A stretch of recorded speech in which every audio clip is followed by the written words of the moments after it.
Shalom, buenas tardes a todos, bienvenidos a una nueva charla. Shalom Gaby, Claudio, Aníbal, Johnny, Meli, Nori, Diego, Ángel, Katy, Jairo y Lina, Ale, sean bienvenidos.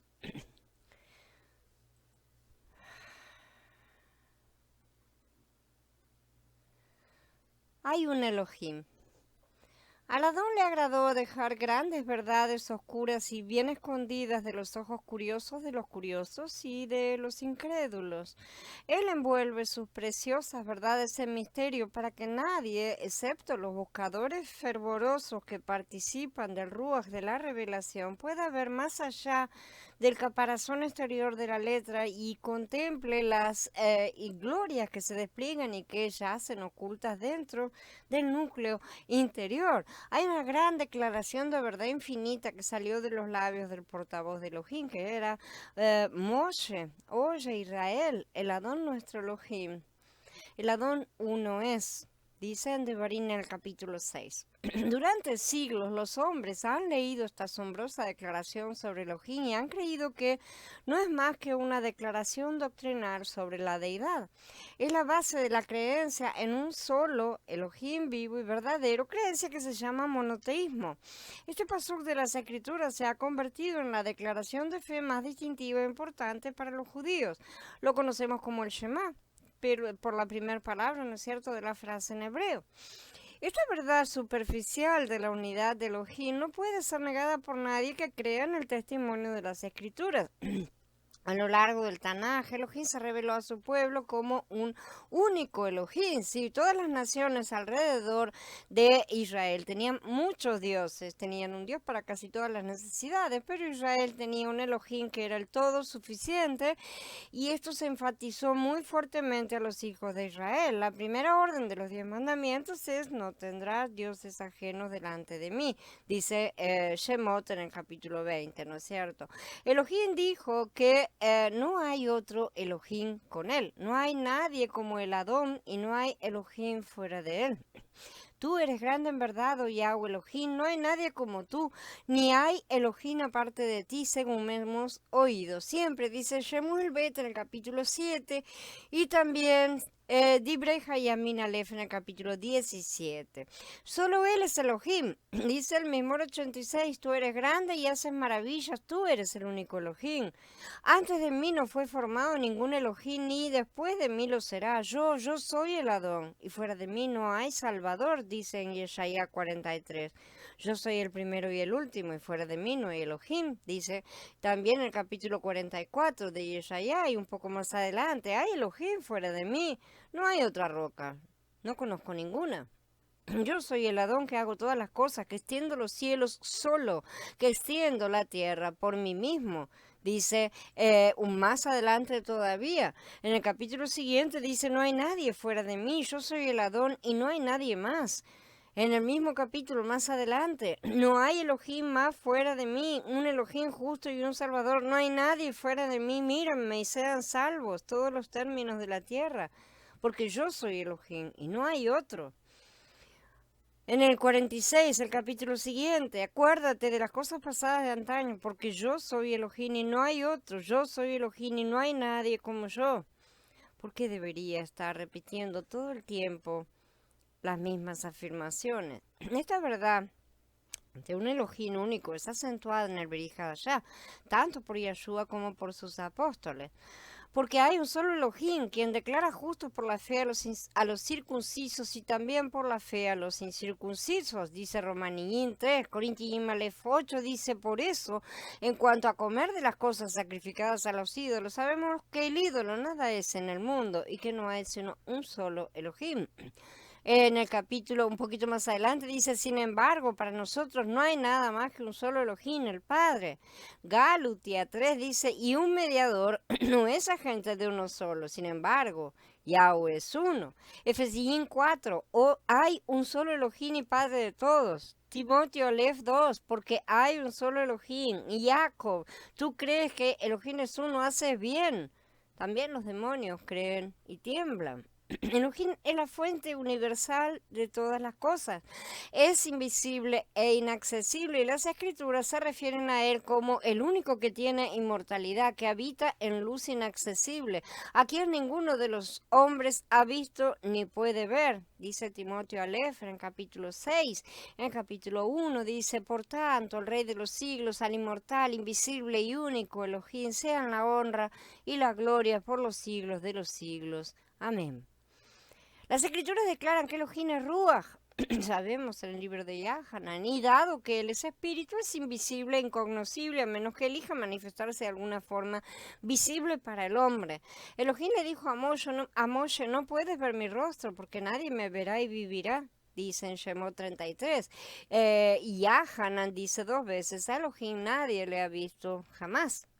Aunque el hombre no puede ver directamente al Ruach invisible de Elohim en todo el Tanaj, cada vez que Elohim quería hablar personalmente con alguien o manifestarse, se encarnaba en una forma que podía verse, tocarse, manejarse, entenderse, comprenderse en la tierra. En los tiempos de Tanaj, ¿no es cierto? Elohim se reveló a sí mismo y trató al hombre a nivel humano a través de lo que la teología llama teofanías.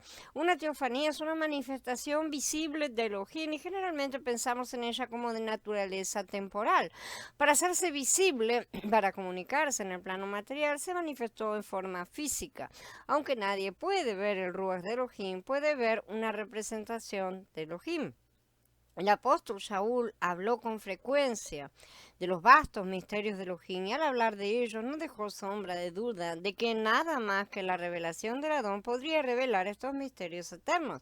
Uno de los más grandiosos de esos misterios los pone el apóstol Yahanan en estas maravillosas palabras. A Elohim nadie lo ha visto jamás. El unigénito Hijo que está en el seno del Padre, Él le ha dado a conocer.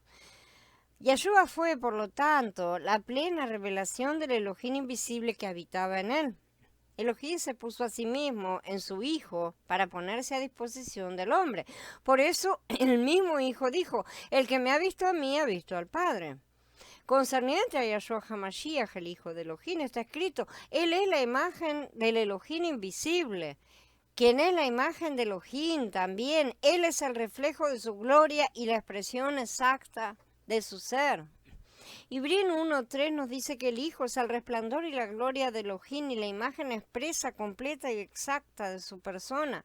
Él llevó la imagen de su padre, como muchos hijos terrenales lo hacen de sus padres carnales.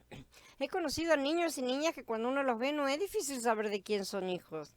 Se parecen mucho a sus padres, ¿no es cierto?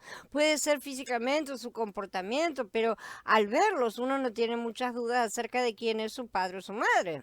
Aún así, esos hijos cargan solo una parte de su padre. Sí, otra parte corresponderá a su madre y aún otra a los antepasados, ¿no es cierto?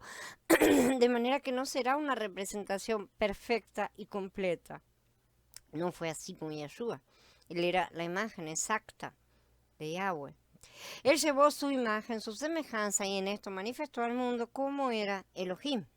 Pero más que esto, toda la plenitud del Padre habita en el Hijo, porque el Padre quiso que en él habitara toda la plenitud, porque en él habita corporalmente toda la plenitud de la deidad, y se expresa a través del Hijo, el unigénito de Elohim que está en el seno del Padre. Él lo ha dado a conocer, ¿no es cierto? Nos dice Yahanan. El Padre, como fuente inagotable de todas las cosas, está encarnado en el Hijo.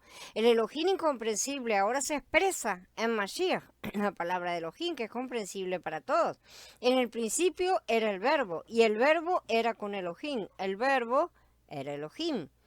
Entonces el Hijo y el Padre son uno. Yo y el Padre uno somos. Dice Yahanan en el capítulo 10. Y el Hijo incluso es llamado Padre, porque un niño nos es nacido, hijo nos es dado, y el principado sobre su hombro, y se llamará su nombre admirable, consejero, Elohim fuerte, Padre eterno, príncipe de paz. No dice hombre fuerte, sino Elohim fuerte. A un niño pequeño se le llama entonces Elohim fuerte. Todos los creyentes están de acuerdo con la profecía de este pasuk. El niño mencionado aquí se refiere al niño nacido en el establo de Belén, que no solo se llama Elohim fuerte, sino también Padre eterno. Entonces, esto es bastante extraño, ¿no es cierto? Cuando al niño se le llama Elohim fuerte, ¿es el niño o es Elohim? Y cuando al hijo se le llama Padre eterno, ¿es el hijo o es el padre? Si intentan resolverlo no van a poder hacerlo. Deben tomarlo como un hecho, a menos que por supuesto no crean en las escrituras. Pero si creen en la autoridad de las escrituras y están usando una buena traducción, deberán aceptar el hecho de que dado que el niño es llamado el Elohim fuerte, significa que el niño es el Elohim fuerte. Simple. Y dado que el hijo se llama padre, significa que el hijo es el padre. Si el niño no es el Elohim fuerte, ¿cómo podría al niño llamarlo, el niño llamarse Elohim poderoso? ¿Cómo podrían llamarlo de esa manera? Y si el hijo no es el padre, ¿cómo podría llamar padre al hijo? ¿No es cierto? ¿Cómo se le podrían dar estos nombres? Si creemos que en el Adón Yahshua HaMashiach mismo, tenemos que creer lo que está escrito de él y que es que él también es el padre. Entonces, ¿cuántos dioses tenemos? Tenemos un solo Elohim porque el niño Yahshua es el Elohim fuerte y el hijo es el Padre eterno. Complicado para el plano espiritual, pero para el plano material, pero para nada en el plano espiritual. Además, también se nos dice porque el Adón es el Ruach. Según nuestro entendimiento, entonces, ¿quién es el Adón? Yahshua HaMashiach es el Adón. Algunas traducciones mesiánicas han tratado de toquetear, no solo aquí, en muchos otros lugares, ¿sí? En detrimento de la unidad de Mashiach en la deidad junto con el Padre, como por ejemplo la BIN 2011, que pone Yahweh es el espíritu, pero la palabra Yahweh, el nombre, jamás aparece en los originales griegos. No es mencionada. Siempre se utiliza la palabra Kurios, o sea, Adón, Señor, o Teos, que es Dios Elohim, ¿sí? En este pasuk, Shaul está hablando acerca de Mashiach, que tampoco es maestro, como lo traducen también en algunas cosas, sino Adón. Y la frase completa, junto con el pasuk anterior, dice, pero cuando se conviertan al Adón, se les quitará el velo, porque el Adón es el Ruach. Bastante diferente, ¿no es cierto? Entonces, ¿quién es este Ruach? Así también está escrito, el primer hombre, Adán, llegó a ser un ser viviente y el último Adán, Ruach, vivificante. Por lo tanto, el hijo se llama padre y el hijo, que es el mismísimo Adón, también es Ruach. Eso significa de una manera que la mayoría de los creyentes no entienden que el padre, el hijo y el Ruach son uno. Esto no es unitarismo, porque el unitarismo sostiene que si los tres son unos, entonces comparten la misma esencia en plenitud, por lo tanto, cuando uno se mueve, todos se mueven juntos. Entonces, cuando el Hijo estuvo en la tierra, el Ruach y el Padre también estaban ahí.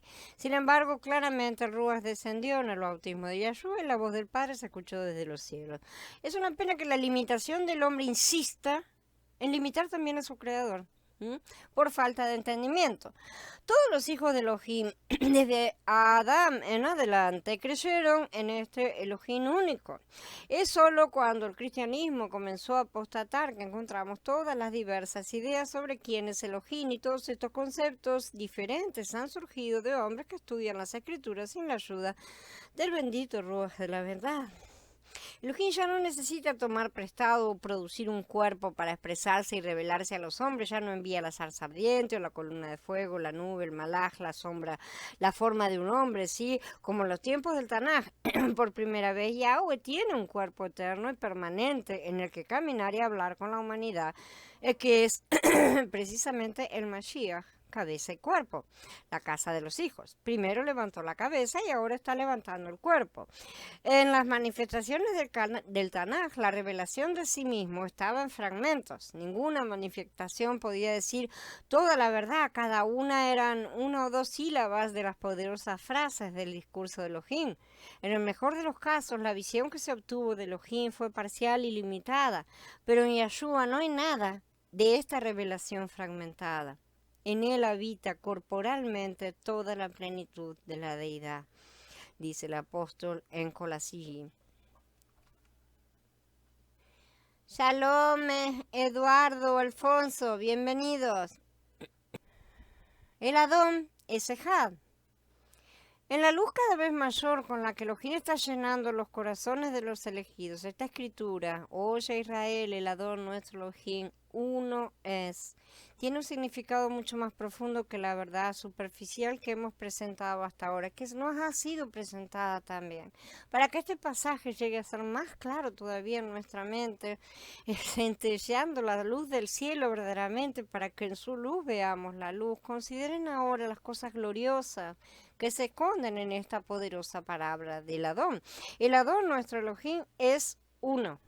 La numerología de esta escritura significa unidad, significa unión, algo indiviso, algo no fragmentado.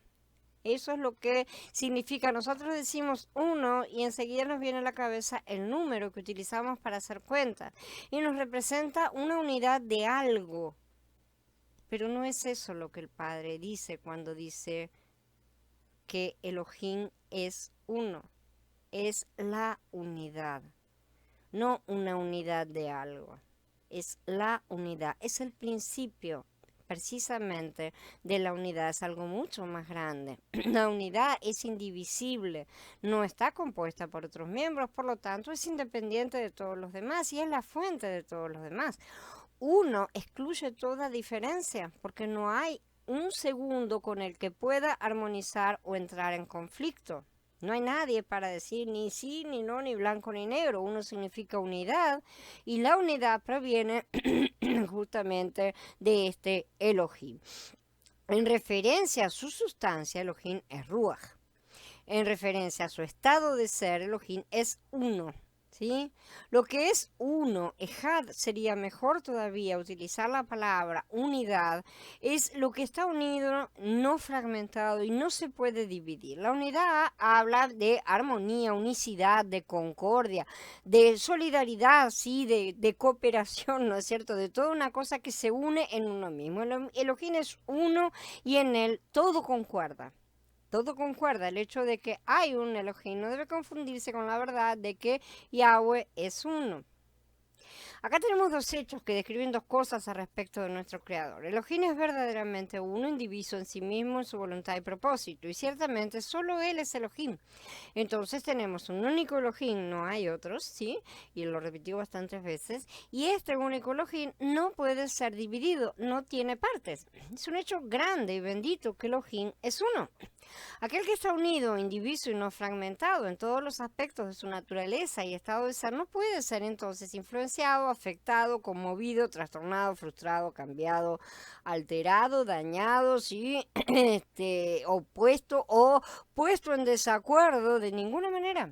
No hay forma. El carácter de Elohim es eterno, es inmutable e inalterable. ¿Sí? El amor, el gozo, la paz, la rectitud, la sabiduría, la justicia, el poder, la voluntad de Elohim no se levantan ni caen como en un sube y baja, ¿no es cierto? Van variando, ay, hoy estamos así, mañana así. No importa lo que suceda ni lo que los hombres o los demonios digan o hagan, el amor de Elohim, el propósito de Elohim, el poder de Elohim, todos sus atributos son firmes, inmutables, sin cambios, sin ser pasibles de ser afectados, sin fluctuación. Él es Yahweh, el que existe por sí mismo, Él es uno. Ningún poder en el universo puede causar desviación alguna en la naturaleza, en la voluntad o en la acción de Elohim. Necesitamos entender estos puntos. No cabe duda de que cada aspecto del ser de Elohim se mueve en perfecta armonía y concordancia con todas las demás partes de su ser. Aquí en el mundo físico hay contradicciones en nuestro sistema de valores porque hay contradicciones en la filosofía moral, limitadas por la naturaleza, la razón humana, finitas y vacilantes. ¿Cuál es la contradicción última en la filosofía moral? En filosofía moral la contradicción última es entre justicia y misericordia. El juez, si es un buen juez, será justo, no permitirá que nadie se retire sin pagar sus deudas, ¿no es cierto? La justicia moral existe que el mal sea castigado, pero si el mal queda impune, entonces el juez es partícipe del crimen, al dejarlo ir sin reparar el daño que fue causado a la víctima. La justicia es una cara de la moneda, el otro lado, el otro valor es la misericordia, ¿sí? La misericordia dice, quiero perdonarte aun cuando no lo mereces, ¿sí? Y cuanto más indigno quieres, más profunda es mi misericordia. Esta es una contradicción, ¿no es cierto? ¿Cómo podemos combinar estas dos? Hablamos de ley y amor, de verdad y gracia, de justicia y misericordia, y mientras no exista el pecado, no hay controversia entre ninguno de estos dos. Si no hay pecado, la ley y el amor nunca están en desarmonía con la gracia o entre sí. La verdad y la gracia van siempre de la mano. La justicia y la misericordia cantan un himno en común. Pero si se infringe la ley, ¿qué se puede hacer con el amor? Si se viola la verdad, cómo puede reaccionar la gracia? En presencia del crimen, ¿cómo se puede encontrar la justicia y la misericordia? Y besarse. Este es el problema de los problemas para el ser humano, obviamente. También ese ha sido un problema para los malajim. Pero este no es un problema para Yahweh, a pesar de que la solución no es simple tampoco. La justicia y la misericordia solo pueden armonizarse haciéndolas haciéndolas ejad. Y esto solo se puede hacer en el reino de Elohim, que es ejad. Cada faceta de la naturaleza de Elohim está unificada en su todo, de modo que su justicia no está en guerra con su misericordia, ni su juicio contra su gracia. Aquí radica el misterio y la maravilla de todo. No hay conflicto en Elohim, ni hay contradicción. En Elohim y solo en Elohim vemos lo que nosotros llamamos lo que nosotros llamamos contradicciones están perfectamente en armonía, ¿sí? Ahí la justicia y la misericordia se besan. La cristiandad ha hablado de que la justicia de Elohim está satisfecha, como si fuera un tirano cruel que de alguna manera debe ser apaciguado. Y el que lo apaciguó fue su hijo, como si uno fuera la justicia y el otro fuera la misericordia, ¿sí? Hablan del castigo eterno como un resultado evidente de la naturaleza eterna e inmutable de la justicia infinita de Elohim, cosa que no representa la justicia sino la injusticia. Aparentemente, de acuerdo con esta cruda teoría que ellos tienen, uno debe pensar que como así existen dos líneas paralelas, la misericordia divina y la justicia divina, dos propiedades que corren así paralelas sin tocarse jamás. Cada una andando por derecho propio y continuando hasta el infinito. Desde este punto de vista, Elohim es infinitamente justo e infinitamente misericordioso al mismo tiempo. Pero su justicia y su misericordia nunca se encontrarán, según esta gente, es así, van a estar siempre separadas, no podrán ser aplicadas en ejad, en unidad. Ellos no conocen ni no saben, el hombre no entiende, porque el hombre está hecho de muchos fragmentos, que Elohim es ejad. Esta ridícula, teoría es responsable de la doctrina de la vida eterna para algunos y la tortura eterna para otros. Pero nuestro Elohim no es esquizofrénico ni tiene una personalidad dividida. No es infinitamente misericordioso, infinitamente vengativo. ¿Sí? Una paradoja blasfema y ridícula. El Adón, nuestro Elohim, uno es. Y todos los atributos y poderes de su ser trabajan en ejad, en perfecta armonía. Cada uno armoniosamente sincronizado en el mismo propósito y yendo hacia el mismo fin sin ninguna contradicción. Desde el punto de vista de las Escrituras, su justicia está vinculada inherentemente a su salvación. No hay Elohim más fuera de mí, un Elohim justo y un Salvador. No hay nadie fuera de mí. Él es Salvador porque también es justo. Su naturaleza justa requiere que Él sea nuestro Salvador. Él es Salvador porque Él es el único justo. Por eso es el Salvador. No hay nadie que pueda asumir ese lugar, ese papel de Salvador. Él nos conoce porque Él sabe cómo estamos hechos y se acuerda de que somos polvo. Dice el Mizmor 103, sí, Él nos corregirá y mediante esta misma corrección hará los cambios necesarios en nosotros y luego nos llevará a la plenitud de la salvación. En Él la misericordia y la verdad se unen, la justicia y la paz se besaron, dice el Mizmor 85. Estos conceptos nunca deben ser vistos como oponentes entre sí si ellos están trabajando juntos gloriosamente para cumplir la redención de Elohim en nosotros. Donde la misericordia por sí sola no puede producir el cambio necesario, Elohim aplica su juicio. Donde los pecadores se arrepienten y aceptan la disciplina, funciona la misericordia. Donde se manifiesta la rebeldía del hombre, se aplica la justicia, pero él va llevando las cosas a su fin y a su decisión. Cuando el juicio ha cumplido su obra completa, en la ira se acuerda de la misericordia, dice Habacuc. Su ira y su misericordia cooperan una con la otra, ambas diseñadas para desempeñar su papel en llevar al hombre al único fin esperado, reconciliación con Elohim y liberación del pecado y de la muerte. No hay conflicto entre los dos.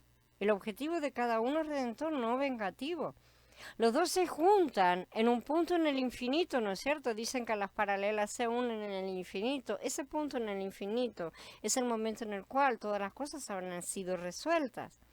En ese momento ya no habrá más necesidad de caminos separados como nos pueden parecer a nosotros. Si tenemos un concepto donde el juicio de Elohim se enfrenta a su misericordia, donde la justicia de Elohim llega a ser mayor que su amor, donde la ira triunfa sobre la gracia, entonces tenemos un concepto distorsionado de Elohim. Todavía no hemos aprendido esta verdad simple pero sublime. El Adón, nuestro Elohim, uno es. Nunca he creído que al enseñar la salvación suprema de todos los hombres estuviéramos enfrentando un grupo de escrituras contra otro, o un aspecto de la naturaleza de Elohim contra otro, pero es porque realmente yo estoy convencida de que la solución solo se puede encontrar en la correcta armonización de todas las escrituras, ya que todas ellas son la palabra, la escrita y la hablada, y no puede haber contradicción alguna en ellas. La justicia de Elohim y su misericordia, el juicio de Elohim y su salvación, tienen que reunirse como coagentes en los propósitos redentores de Elohim. De lo contrario, habrá una guerra eterna, un conflicto irreconciliable entre los dos y no podemos hablar de un Elohim que se jade. Encuentro que todos los juicios de Elohim son disciplinarios y correccionales en lugar de vengativos y definitivos, no son ciertamente destructores. Ahí radica la armonización de la que hablo. Según la palabra de Elohim, Elohim es al mismo tiempo juez de todo y salvador de todos. Él tiene en su mano la justicia y también tiene la misericordia.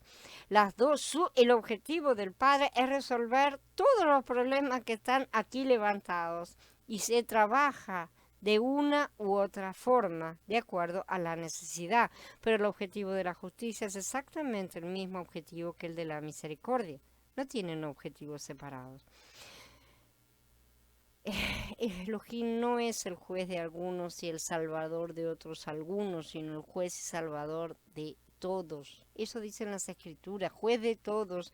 Debe significar que él juzga a todos y que ninguno escapa. Salvador de todos también debe de significar que él salva a todos y ninguno se queda fuera. Dentro de ese hecho maravilloso se puede ver la hermosa armonización de la justicia y el amor de Elohim, su juicio que conduce al arrepentimiento y al conocimiento de su misericordia. Alabado sea su nombre maravilloso. Los juicios de Elohim nunca pueden entenderse correctamente sin su naturaleza de amor. Si los juicios de Elohim no provienen de su amor, entonces no provienen de Elohim en absoluto, porque Él es amor. ¿Qué debería enseñarnos eso acerca de sus juicios? Han olvidado ya la exhortación que se les dirige como a hijos. Hijo mío, no tengas en poco la disciplina de Yahweh ni desmayes cuando Él te reprenda, porque Yahweh disciplina al que ama y castiga a todo el que recibe como hijo. Permanezcan bajo la disciplina. Elohim los está tratando como a hijos. Porque ¿qué hijo hay a quien su padre no disciplina? Pero si ustedes están sin la disciplina de la cual todos han sido participantes, entonces son ilegítimos y no hijos. Además teníamos a nuestros padres carnales que nos disciplinaban y los respetábamos. ¿No obedeceremos con mayor razón al Padre Espiritual para que vivamos? Ellos nos disciplinaban por pocos días como a ellos les parecía, mientras que Él nos disciplina para bien a fin de que participemos de su santidad. Dice Nibrín capítulo 12. Elohim no anda castigando sin propósito ni torturando vengativamente a ninguna de sus criaturas. Los juicios de Elohim, ya sea sobre los santos, las naciones, los malvados en general, son todos de naturaleza correctiva y se logran mediante la motivación de su naturaleza, que es el amor.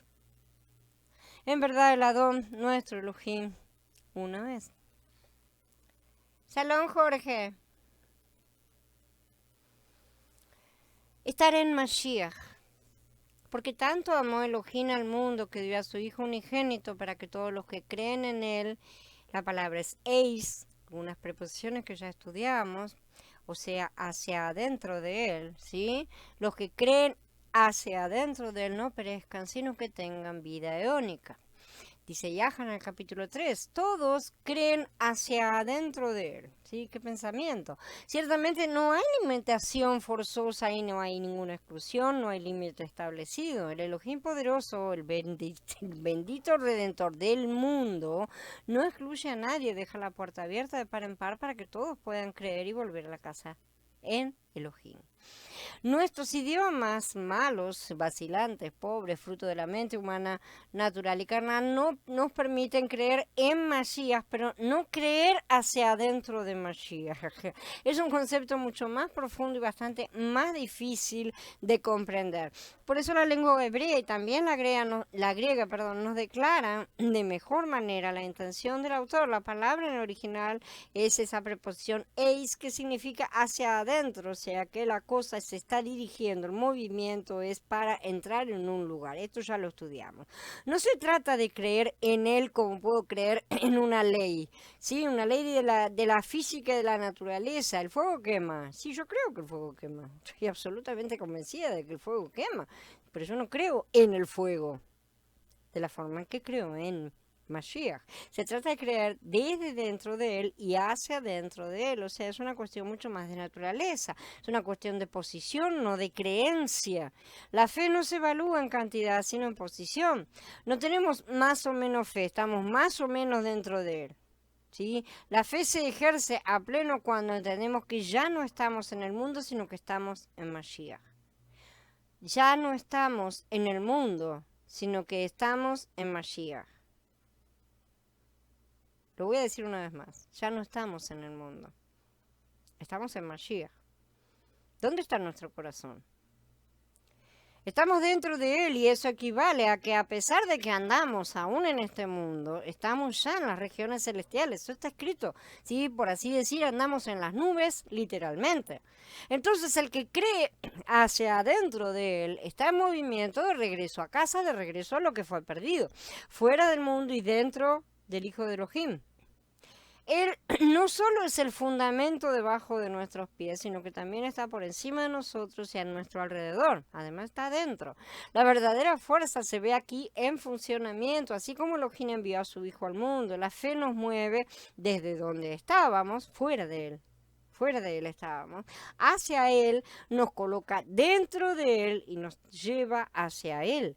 Cuánto más rica sería nuestra vida y nuestra experiencia si imitáramos a Elohim como hijos amados, incluso en su forma de hablar, incluso en todo, en nuestra forma de vivir diaria. Pero nosotros seguimos teniendo una vida doble, una doble cara, una doble forma de actuar. Cuando estamos con Él en oración, con los hermanos, en charlas, en reuniones o lo que sea, es una actitud. Pero cuando salimos afuera tenemos otra actitud. Rara vez se refiere estas cosas, ¿no es cierto?, al gran cambio producido por la fe como una posición inmóvil. No es inmóvil la fe. Nunca es fe en Él hasta que se realiza la gran transición de movilizarse.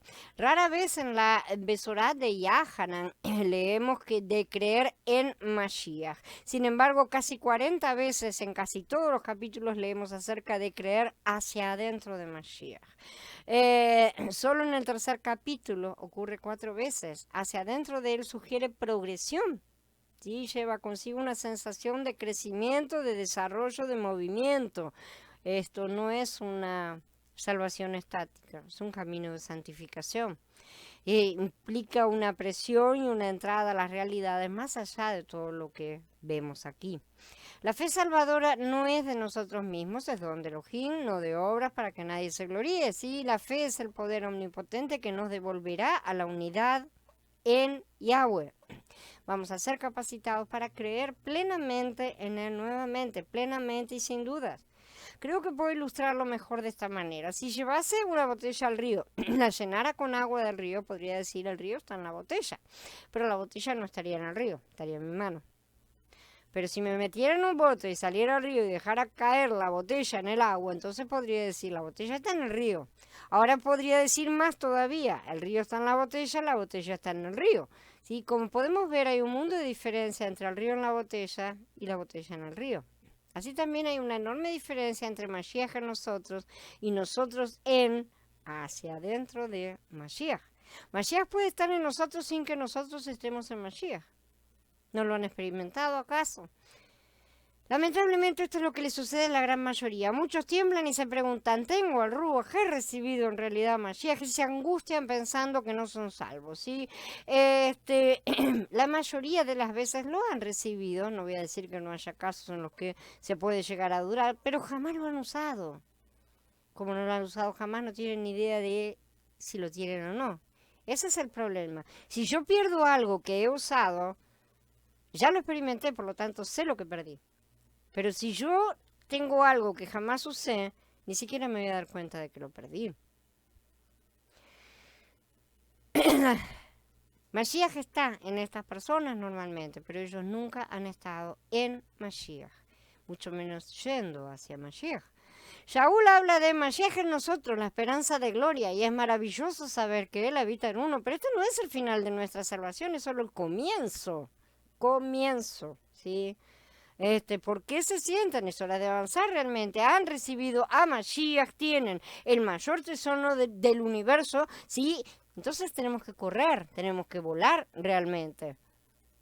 Nada ni nadie puede impedir el avance del reino, ciertamente. Y cuando estamos en Mashiach y yendo hacia adentro de Mashiach es cuando más fuertes somos. Ustedes nos piden siempre firmeza, fortaleza, fortalecimiento, hay que esto y que lo otro.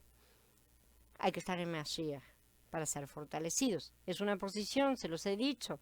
No es un don que me va a dar. No existe el don de la firmeza. El don ya fue dado, el don es Mashiach.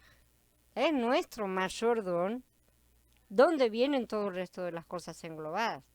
Pero nosotros necesitamos estar en Mashiach, mucho más que estar parados en Mashiach. Estar yendo hacia Mashiach. O sea, estar yendo a la mezcla cada día más activa de Mashiach con nosotros. Esto significa ser completamente tragados por Él, como la botella es tragada por el río. Si el río no se traga la botella, podrá haber río dentro de ella, pero ella jamás entrará en el río. Tenemos que estar arraigados y edificados en Él. Para comprender cómo todas las cosas serán restauradas en Elohim, podría ser útil considerar lo que está sucediendo al comienzo de la nueva creación, porque la nueva creación ya ha comenzado. La nueva creación está compuesta por aquellos que están siendo creados de nuevo a través de y dentro de Mashiach. De modo que si alguno está en Mashiach, es una nueva criatura. Las cosas viejas pasaron. Ahora todo se ha hecho nuevo. No se hará, se ha hecho. Nada puede ser más claro que esto, que en este pasaje se nos habla del comienzo de la nueva creación. Lo viejo pasó y lo nuevo llegó. La referencia es a ese grupo de primicias que son los primeros en entrar en lo nuevo. Se vuelven completamente una nueva creación en Mashiach, yendo hacia Mashiach. Es porque están dentro de y yendo hacia dentro de Mashiach que son una nueva creación. Afuera de él no se puede ser nueva creación. Es inútil que se insista en decir que se puede tener una doble vida. En la vida del que está en Mashiach, hacia Mashiach, lo viejo pasó y todo se volvió nuevo. Cuando digo todo se volvió nuevo, evidentemente, si lo viejo se ha pasado, ya lo viejo no interesa. Ahora bien, sé que la mayoría de los creyentes aplican esta escritura a todos los creyentes, sí, pero si nos tomamos el tiempo para considerar esto con reverencia y con cuidado, vamos a ver fácilmente que no aplica al creyente por medio de hoy. De hecho, la mayoría de los creyentes se apropian de muchas promesas y buscan colgárselas como collares sobre sus inmundas vestiduras. Cuando creemos en el Adón por primera vez, ha dado inicio, ciertamente, un nuevo comienzo, ciertamente. Han comenzado un cambio. Sí, parte de lo viejo ha pasado, algunas cosas nuevas han ocupado su lugar, pero ¿quién de nosotros puede jactarse de que todo en nuestra vida se volvió nuevo cuando creímos por primera vez? En el plano espiritual, sí, pero acá tiene que transcurrir el hecho. En el plano espiritual está terminado el asunto, y yo quiero que entiendan que si en el plano espiritual está terminado, nos guste o no nos guste, colaboremos o no colaboremos, el final es el que está escrito allá. ¿Se puede entender eso? De manera que yo digo, colaboremos. Entonces, nuestra salvación es una obra progresiva porque incluye la santificación. Comienza cuando nos volvemos al Adón por primera vez y continúa hasta que estemos completos en Mashiach. Si tomamos esta escritura en la sencillez de su lectura, o sea, las cosas viejas pasaron, tiene que significar que todo lo que pertenece a la vieja creación ha sido iluminado. La vieja naturaleza se ha ido, la vieja carne se ha ido, la vieja mente se ha ido, los viejos deseos se han ido, las viejas emociones se han ido, la vieja voluntad se ha ido, los viejos hábitos se han ido, todas las viejas tendencias carnales se han ido y nos hemos convertido en una creación completamente nueva. ¿Es esto real en la vida de ustedes? ¿Es esto real en la vida de los que están a su alrededor? Si pueden ver esto en crecimiento, aún en brotes, bendito sea el Adón. Porque si no pueden en verdad ver nada más que cardos y espinos en ustedes y en los que los rodean, las cosas viejas no se han pasado, evidentemente, por mucho que discutan.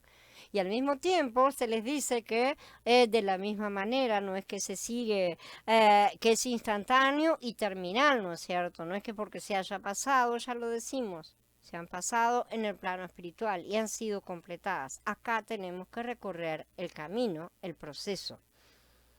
Y vamos a tener que recorrerlo. Sin embargo, el resultado ya está asegurado. Solo que no sabemos de qué forma vamos a alcanzar ese resultado. Y puede ser por las malas. Yahshua habló a menudo de que su Padre estaba en él. Él dijo, no soy yo quien hace las obras, es mi Padre que habita en mí.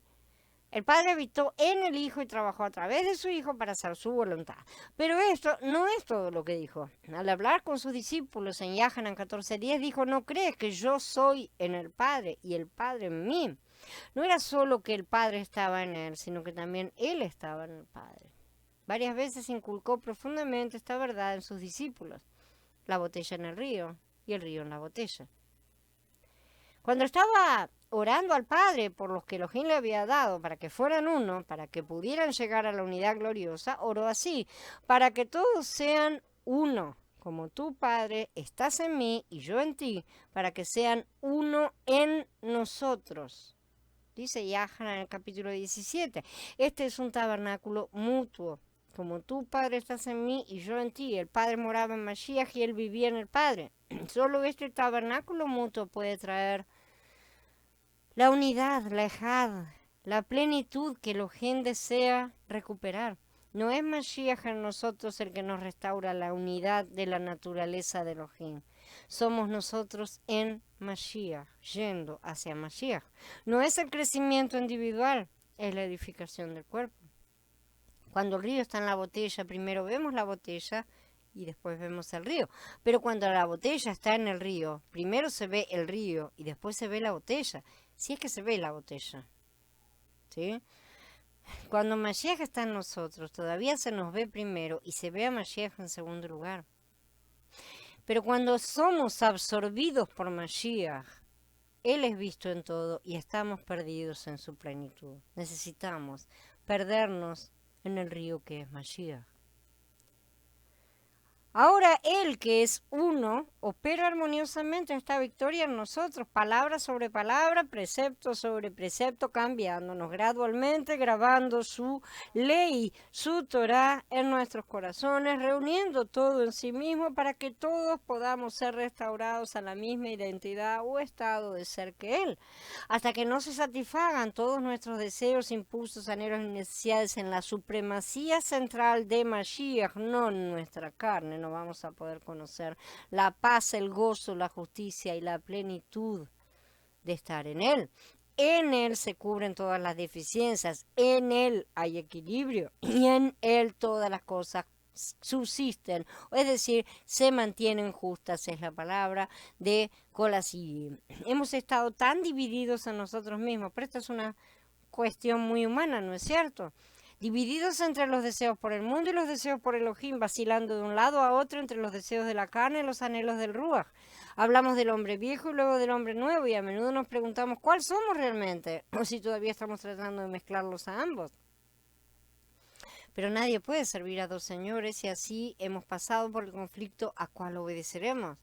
Es evidente que nos falta todavía mucho de Elohim. Alabado sea Él por el presente a través, yendo hacia, ¿sí? Del proceso de ir a Mashiach, por las purgas que son parte del camino del madero, porque gradualmente descubrimos que la carne es despojada, que lo viejo se quita y lo nuevo surgirá, sí, por las buenas o por las malas. Nuestra vida se encontrará totalmente en la unidad de Mashiach, entonces nos volveremos uno en nosotros, así como nos volvemos uno en Él. Seremos uno en el cuerpo, uno con la cabeza, uno con el Padre. Y volverá a levantarse la unidad, la Ejad, que es la esencia misma de nuestro Creador.